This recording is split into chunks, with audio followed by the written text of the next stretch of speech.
오늘 복음서는 누가복음 16장 1절에서 13절 말씀입니다.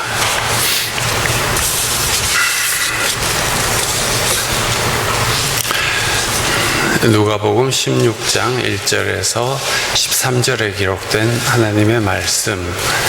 예수께서 제자들에게도 말씀하셨다. 어떤 부자가 있었는데 그는 청지기 하나를 두었다. 그는 이 청지기가 자기 재산을 낭비한다고 하는 소문을 듣고서 그를 불러놓고 말하였다. 자네를 두고 말하는 것이 들리는데 어찌된 일인가? 자네가 맡아보던 청지기 일을 정리하게. 이제부터 자네는 그 일을 볼 수 없네. 그러자 그 청지기는 속으로 말하였다. 주인에게서 청지기 직분을 빼앗으려 하니 어떻게 하면 좋을까? 땅을 파자니 힘이 없고 빌어먹자니 낯이 부끄럽구나. 옳지, 내가 무엇을 해야 할지 알겠다. 내가 청지기의 자리에서 떨려날 때 사람들이 나를 자기네 집으로 맞아들이도록 조치해 놓아야지. 그래서 그는 자기 주인에게 빚진 사람들 하나씩 불러다가 첫째 사람에게 당신이 내 주인에게 진 빚이 얼마요? 하고 물었다. 그 사람이 기름 100마리요 하고 대답하니 청지기는 그에게 자, 이것이 당신의 빚문서요. 어서 앉아서 50마리라고 적으시오 하고 말하였다. 그리고 다른 사람에게 묻기를 당신의 빚은 얼마요? 하였다. 그 사람이 밀 100섬이요 하고 대답하니 청지기가 그에게 말하기를 자, 이것이 당신의 빚문서요. 받아서 80섬이라고 적으시오 하였다. 주인은 그 불의한 청지기를 칭찬하였다. 그가 슬기롭게 대처하였기 때문이다. 이 세상의 자녀들이 자기네끼리 거래하는 데는 빛의 자녀들보다 더 슬기롭다. 그러므로 내가 너희에게 말한다. 불의한 재물로 친구를 사귀어라. 그래서 그 재물이 없어질 때 그들이 너희를 영원한 처소로 맞아들이게 하여라. 지극히 작은 일에 충실한 사람은 큰 일에도 충실하고 지극히 작은 일에 불의한 사람은 큰 일에도 불의하다. 너희가 불의한 재물에 충실하지 못하였다면 누가 너희에게 참된 것을 맡기겠느냐? 또 너희가 남의 것에 충실하지 못하였으면 누가 너희에게 너희 몫인들 내주겠느냐? 한 종이 두 주인을 섬기지 못한다. 그가 한쪽을 미워하고 다른 쪽을 사랑하거나 한쪽을 떠받들고 다른 쪽을 업신여길 것이다. 너희는 하나님과 재물을 함께 섬길 수 없다. 이는 하나님의 말씀입니다.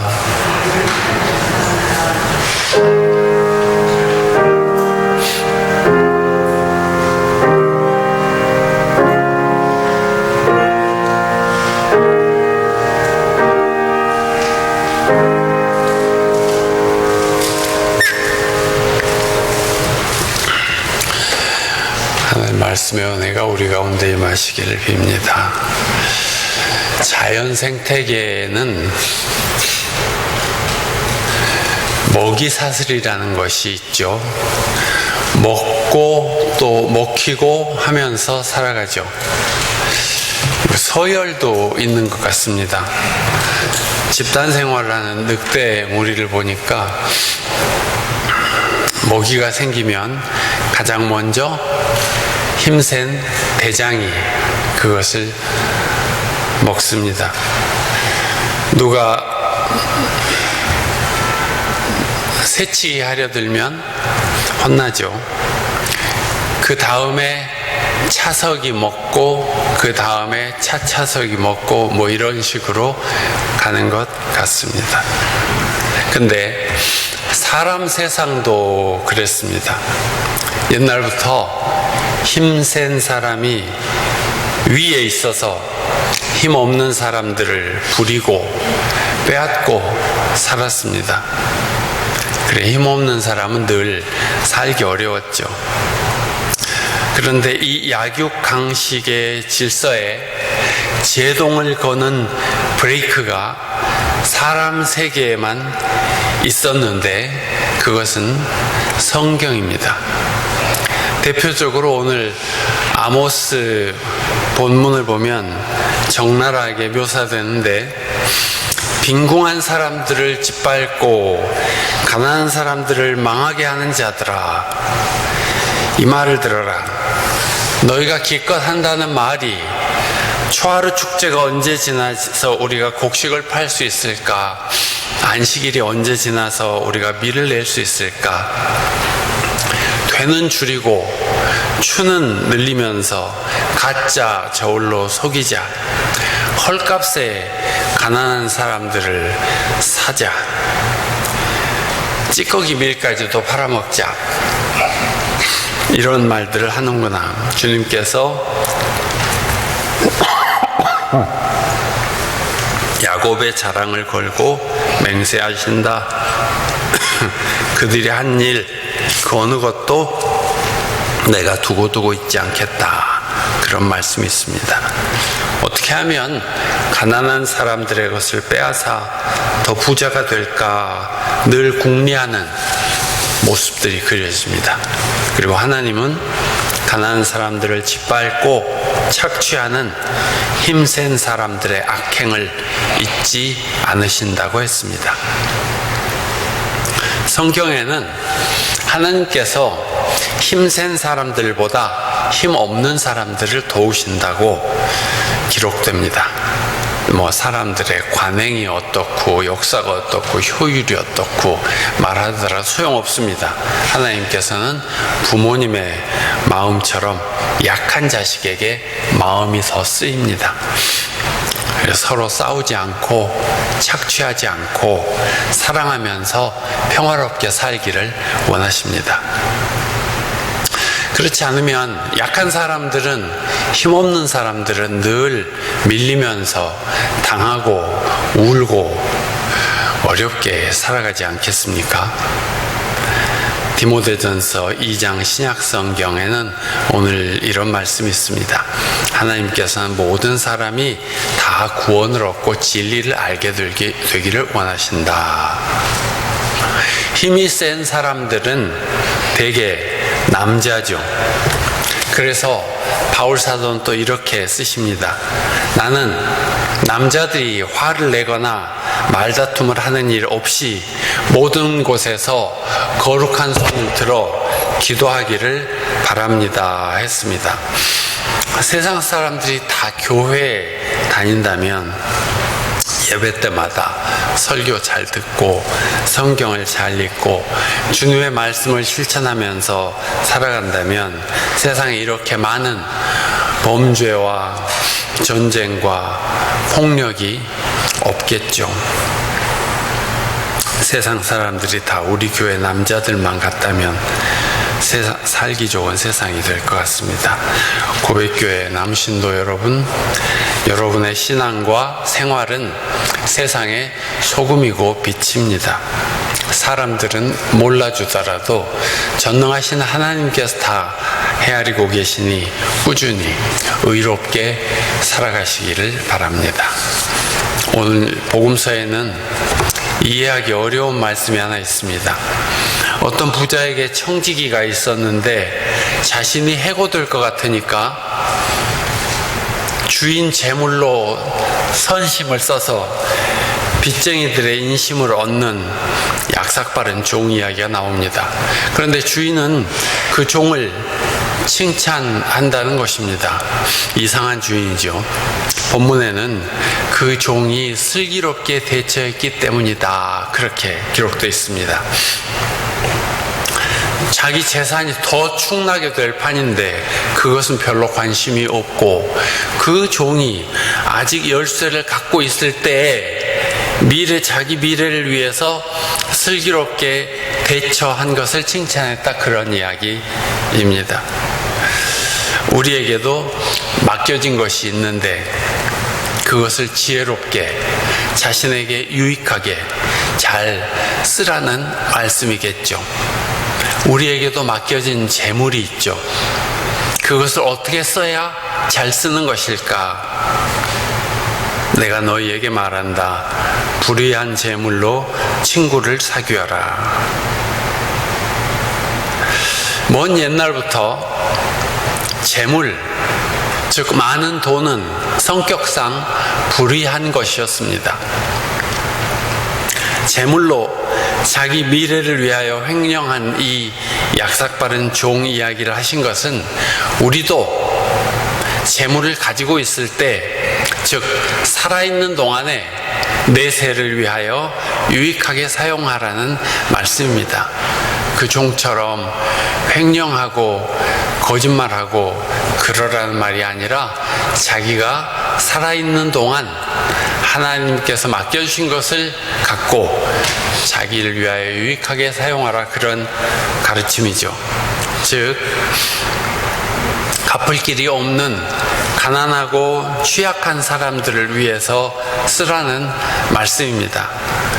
재물을 힘 있는 사람에게 쓰면 뇌물이 되고 다시 돌려받을 사람에게 베풀면 무용지물이 되지만, 돌려받을 수도 없는 사람, 대책 없이 가난하고 힘없는 사람에게 쓰면 하나님께서 갚아주시는 상급이 됩니다.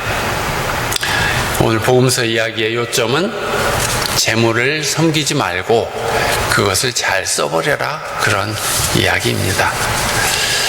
예수님 말씀 속에는 재물이란 유한한 것이고 하나님의 나라는 영원한 것이라는 가르침이 있습니다. 그래서 11절에 너희가 불의한 재물에 충실하지 못하였으면 누가 너희에게 참된 것을 맡기겠느냐, 또 너희가 남의 것에 충실하지 못하였으면 누가 너희에게 너희 목신들 주겠느냐, 그런 말씀이 있습니다. 재물이란 본디 자기 것이 아니고 하나님의 것으로서 잠시 내가 사용하도록 맡겨진 것인데, 자기에게 맡겨진 재물도 지혜롭게 잘 사용하지 못하는 사람에게 영원한 생명이라는 참된 실체를 누가 맡기겠느냐고 가르치신 것입니다. 주어진 생에서 재물을 갖고 있으면서도 자비를 베풀지 않고 정의를 외면하고 산다면 어떻게 하나님 나라에 들어가겠느냐, 그런 말씀입니다. 사랑하는 교우 여러분, 여러분은 재물을 어려운 사람들을 위해서 많이 쓰시기 바랍니다. 예수님은 재물이 있는 곳에 내 마음도 있다, 재물을 하늘에 쌓아라 하셨는데, 재물을 하늘에 쌓는다는 것은 하나님의 일을 위하여 교회에 헌금하는 것만 아니라 하나님께서 기뻐하실 일에 쓰는 것은 다 하나님을 위해서 쓰는 것입니다. 아이고, 하늘에 쌓을 재물이나 있으면 좋겠다 생각되십니까? 정말 재물이 있기나 하면 어려운 이웃도 돕고 세상의 평화를 위하여, 남북의 통일을 위하여 쓸 수 있겠죠. 근데 정말 아무것도 없는 사람은 하나님 나라에 매우 가까운 사람입니다만 그런 사람은 별로 없죠. 나에게 2만 원만 있으면 저 병든 어린이를 도울 수 있을 텐데 난 단돈 2만 원이 없구나, 그런 사람이 있습니까? 돈이 많아야 하나님의 일에 쓰이는 것만은 아닙니다. 예수께서는 이렇게 말씀하셨습니다. 한 종이 두 주인을 섬기지 못한다. 하나님을 섬기는 사람은 약한 사람을 도우며 의롭게 살아야 하겠습니다. 그것이 하나님 편에 서서 사는 삶입니다. 디모데서신에 바울 사도께서 쓰신 거룩한 손을 들어 기도하라는 말씀인데, 거룩한 손이란 따로 있는 것이 아니라 깨끗한 손을 말합니다. 악한 일을 하지 말고 살아라, 그런 말씀이죠. 그러므로 나는 남자들이 화를 내거나 말다툼을 하는 일이 없이 모든 곳에서 거룩한 손을 들어 기도하기를 바랍니다 했습니다. 디모데전서 2장 8절 말씀입니다. 남자들에게는 본래 완력이 있습니다. 하나님께서 그렇게 지어주셨죠. 수렵시대나 농경시대나 가족을 지키고 먹여 살리기 위해서는 힘이 있어야 했습니다. 남성의 힘은 가족을 잘 지키고 부양하는 데 쓰는 것입니다. 요새 젊은이들이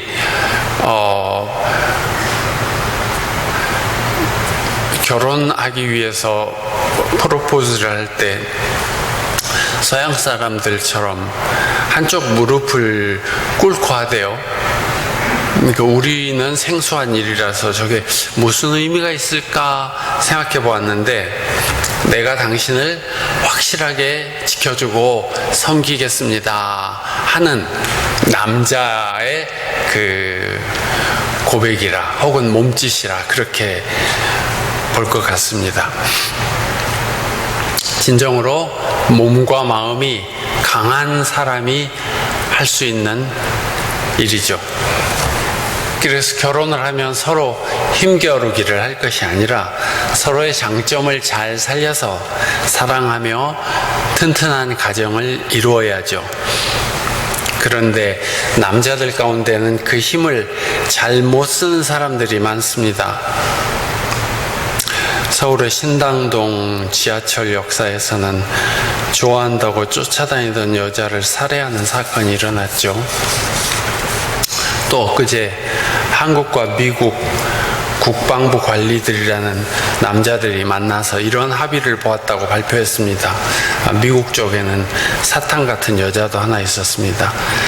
한미 양국은 모든 범주의 군사 능력을 동원해 한국에 전개하겠다고, 핵과 재래식 무기, 미사일 방어는 물론 우주나 사이버, 전자기 같은 새로운 분야의 비핵 능력도 동원해 북핵에 대응하겠다고, 핵무기를 탑재한 미국 전략 자산도 적시에 효과적으로 한반도에 보내겠다고 합의하고 발표했습니다.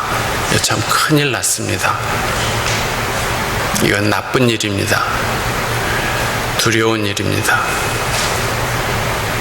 물론 하나님께서 이 땅을 지켜주실 것을 믿습니다. 이럴 때 우리가 가장 크고 위대한 힘을 발휘할 수 있는 길은 전능하신 하나님께 기도하는 길입니다. 이 땅에서 전쟁이 일어나지 않도록 이 땅의 평화를 위해서 늘 기도해 주시기를 바랍니다. 디모데전서에서 바울 사도는 또 중보 기도를 가르치십니다. 그러므로 나는 무엇보다도 먼저 모든 사람을 위해서 하나님께 간구와 기도와 중보 기도와 감사 기도를 드리라고 그대에게 권합니다. 모든 사람을 위해서 청원 기도만 아니라 중보 기도, 감사 기도를 드리라는 것입니다. 중보 기도란 남을 위해서 드리는 기도를 말합니다. 물론 우리가 기도할 때는 먼저 나 자신의 긴급한 청원을 아뢰게 되지만 우린 거기 머물지 말고 남을 위한 기도를 많이 드려야 합니다. 아는 사람만 아니라 모르는 사람을 위해서도 중보 기도를 드립시다. 저 티베트의 라마 교인들이 오체 투지 순례길 가는 것을 보셨을까요? PD가 그 순례자들에게 물었습니다. 무슨 기도를 하시나요? 했더니 세상 모든 생명들의 평화를 위하여 기도한다고 했습니다. 참 좋은 기도, 좋은 믿음입니다. 천지를 지으신 하나님을 믿는 우리의 기도도 마땅히 그래야 하지 않겠습니까? 세상 모든 생명체들의 평화를 위하여 기도해야 합니다. 우리는 고통받는 이들과 연약한 이들을 바라보시는 주님의 마음으로 세상 모든 생명의 평화를 위해서 기도합시다.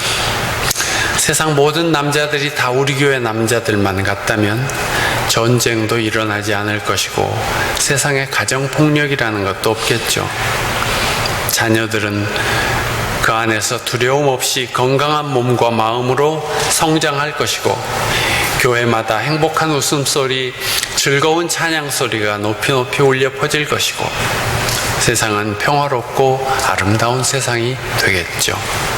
하나님 나라는 평화의 나라, 사랑의 나라입니다. 하나님 나라가 이 땅에 이루어지도록 기도하며 전파합시다. 기회가 좋든지 나쁘든지 복음을 전합시다. 우리가 이 땅에 살아있는 동안은 주님의 청지기입니다. 오늘의 말씀을 새기며 기도합시다.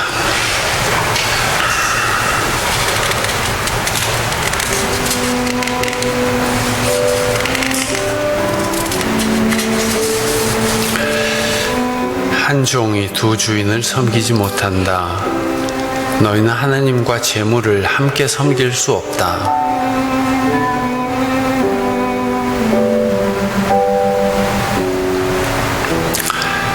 나는 남자들이 화를 내거나 말다툼을 하는 일이 없이 모든 곳에서 거룩한 손을 들어 기도하기를 바랍니다.